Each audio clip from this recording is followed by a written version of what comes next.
Tim Russ is back. When was your last contact with Admiral Janeway? Not recently. The tactic of seeking help proved to be an impactful strategy for Picard and the team. There was a skillful utilisation of music and sound design which effectively manipulated the viewer's emotions. This included the absence of fanfare during the questioning and sudden appearance when Tuvoc was presumed to be who he said he was. Additionally, Seven displayed her intelligence by recognising that a single question was insufficient in working out whether or not Tuvoc was indeed a changeling. The thread this week of trying to find a weakness of the changelings throughout the episode seemed to be the main draw, which we'll hopefully return to in the future. In the conference room, Beverly broaches the topic of genocide, followed later with the Beverly and Jean-Luc Picard discussion as they contemplate killing Vadic. However, they are ultimately absolved from this decision as Vadic manages to escape. Vadic is in a vulnerable position here, and despite being seen to be centred and in control of the situation, as all adversaries do when captured, we do have a bit of a conversation to have that takes me too far outside of the world of Picard. I cannot get there that he would entertain those thoughts. I go into more detail on this on my Star Trek Picard podcast, on the Make It So podcast, on the We Made This podcast network. So come and take a listen there. The link will be in the description if you want to listen to more of that. That's an hour and a half discussion. So please feel free to come and listen to us there. And also like and subscribe to this channel too. The monologue, complete with flashbacks depicting Vadic's story, was so compelling that it could have easily have stood on its own as an entire episode. It was the true backbone of the storyline, and would have been better suited to the HBO model of longer, more in-depth episodes.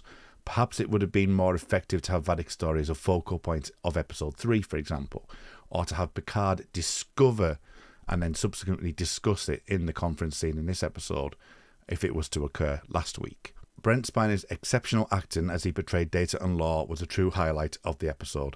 Given that the Data Law Lao Soong machine was already limited to just facial expressions earlier, somehow allowing something with that processing power that you have no real control of seemed illogical to me.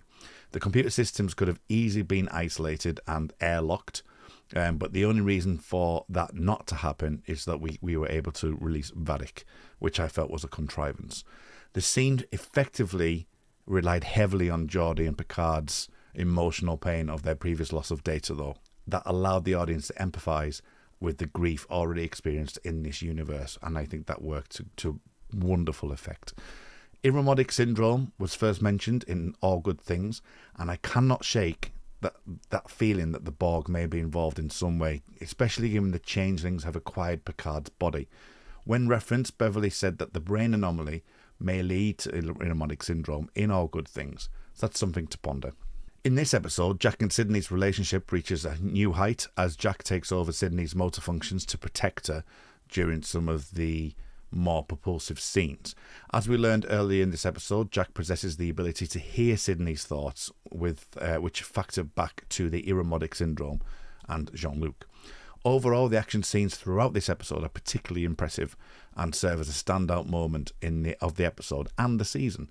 It was propulsive, pulpy and tense, and by far the best action sequences so far, except maybe throwing an asteroid. It was a powerful moment for Jack when he approached Picard and asked to speak with him. This demonstrated that he was not afraid to be vulnerable and open up about his struggles, which was a departure from his past behaviour of concealing his emotions. Similarly, he has confided in Beverly before. Jack's concerns centred around the high cost of keeping himself safe, as death seems to be closing in on him, and this was particularly prevalent in his worry about Riker. He is an empathetic being. He keenly feels the emotions of those around him, which only adds to his emotional burden. The music score over the final third worked to great effect as well, and this is certainly worth mentioning.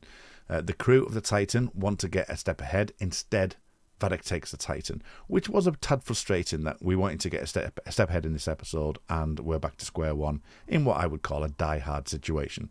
Let's see what happens next week, and will we finally find out Jack's true nature?